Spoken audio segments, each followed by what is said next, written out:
Il y a quelque chose de l'ordre du géologique dans certaines musiques et chansons issues d'une longue tradition, parfois millénaire, qui portent en elles la mémoire de ce qui les a traversées. C'est le cas de celle de ton père. Est-ce que tu pourrais nous en parler? Ou peut-être lire un texte?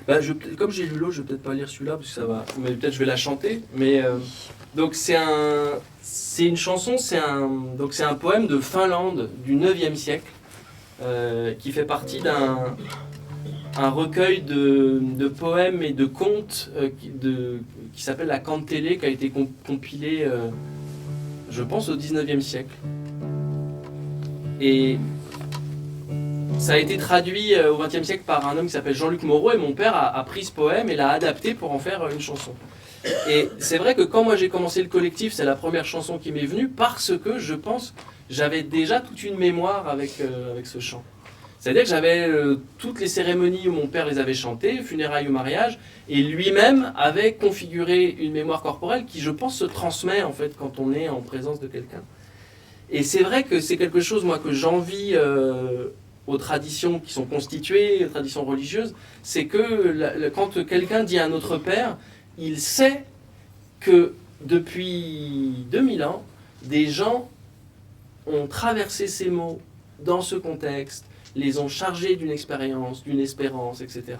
Et ça vaut dans toutes les traditions, quelles qu'elles soient. Mais c'est comme pour moi des porteurs d'eau qui se transmettent en fait une expérience corporelle de corps en corps et de génération en génération de manière ininterrompue. Et j'ai le sentiment que ça agit. Et donc, la question c'est comment, si on n'est pas dans cette tradition religieuse, comment on trouve nous-mêmes des sources qui nous permettent de nous placer dans un temps long, en fait.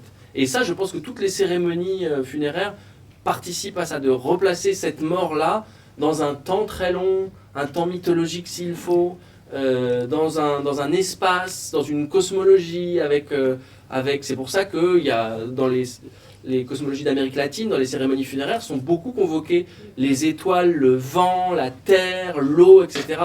C'est que soudainement, on passe en 16/9e, quoi. Et du coup, la mort que l'on vit, qui nous semble être la fin d'un monde, devient respirable, puisqu'on sait que en fait, d'autres ont traversé cette fin des temps, etc., etc., etc.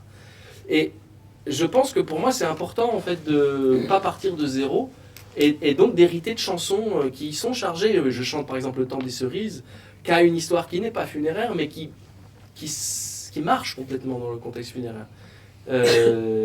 Et toutes les chansons, d'une certaine manière, ont ça, mais moi, avec mon père, j'ai ce lien. Et donc, je la propose parfois.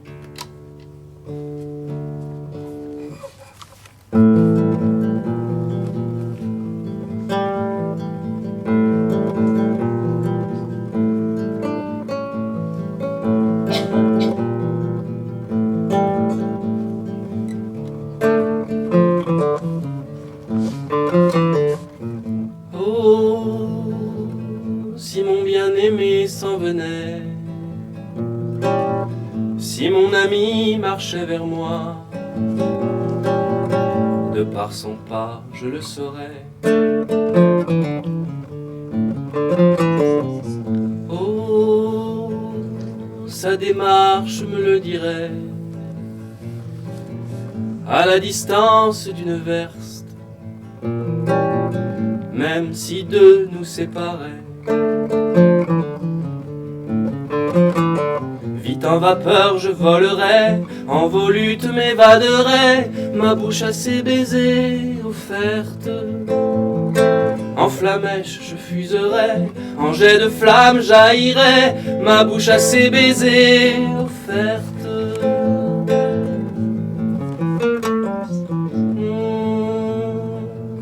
Sa bouche est faite de bon pain,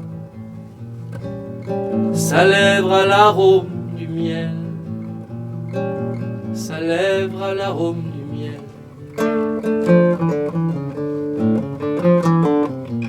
Oh, sa bouche, je la baiserai,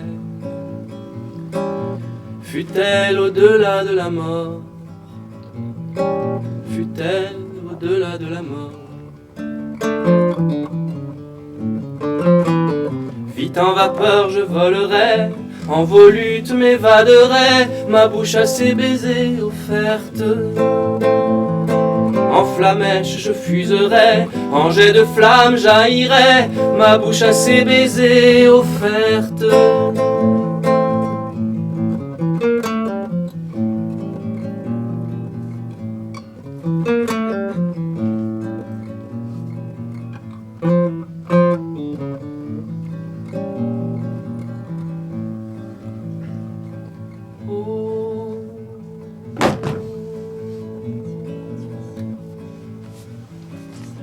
Et sa main, je la serrerai.